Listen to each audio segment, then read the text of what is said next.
Well, good morning. It is Sunday, August the 2nd, 2020.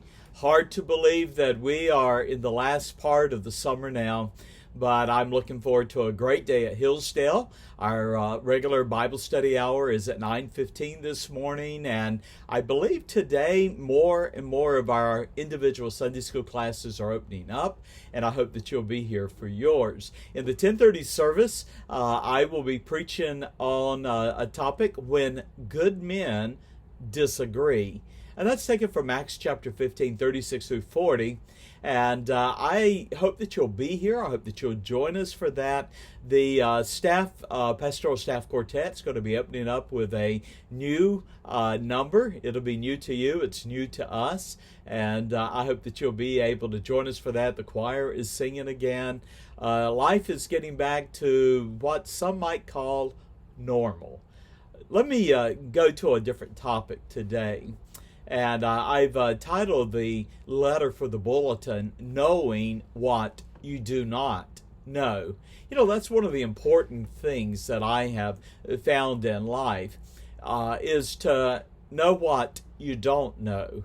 We are very foolish if we make a presumption on the things that we know, only to find out later that we were wrong, especially when lives might be at risk.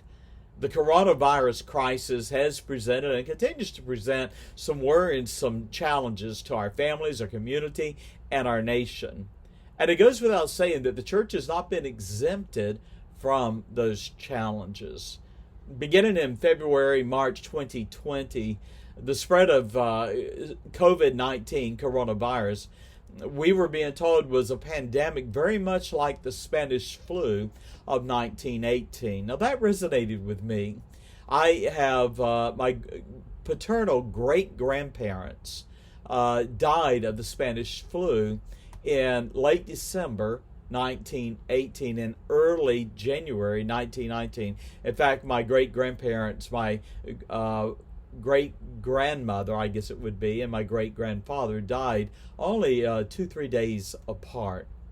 I realized, and I think you realize now, realizing that 50 million died in 1918, that we were facing potentially what could be a national crisis. The danger of not knowing what we did not know moved Hillsdale's leadership to close our public services and move to online worship from March the 22nd to May the 3rd. Indeed, we were one of the first churches in this whole area that opened up for public worship on May the 10th. But at that time, we had stringent guidelines in place: social distancing, discouraging congregating. All those things were good, but they've also made fellowship difficult, if not impossible. The unprecedented demand to sterilize all touch surfaces has tasked our staff with extraordinary demands, but some we recognize that might potentially be viewed as a life or death exercise. Now, with the difficulties of the coronavirus, I don't need to tell you about all the challenges that have arisen in society: conflict, uncivil tone. All those things that are so present in our culture, sadly, I have heard, are in many of our churches. And you know, Hillsdale has not been exempt from that. At a time that Christians should be praying for revival, we often are facing a spirit of unrest. When the church should be a spiritual thermostat and regulate the spiritual temperature and temperament for the nation, I fear the churches have become a spiritual barometer that reflects society's sins and its failures. You know, times of change challenge believers to be discerning. When differences arise, as they will in all relationships, you and I, believers, we must discern the difference between doctrine and personal preferences, between traditions or essential, indisputable doctrinal truths. Discerning the difference should shape my and your response.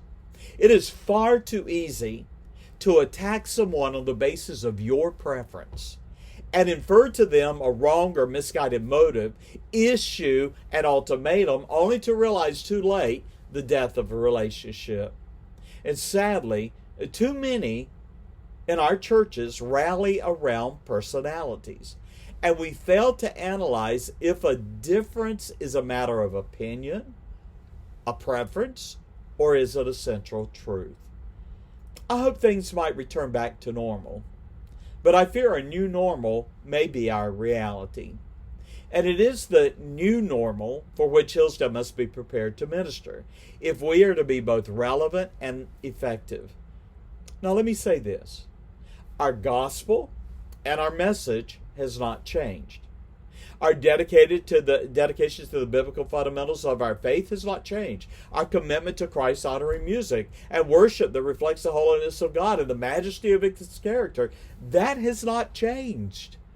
We are committed to a godly, biblically fundamental legacy, not built on tradition, but is soundedly founded upon God's truth.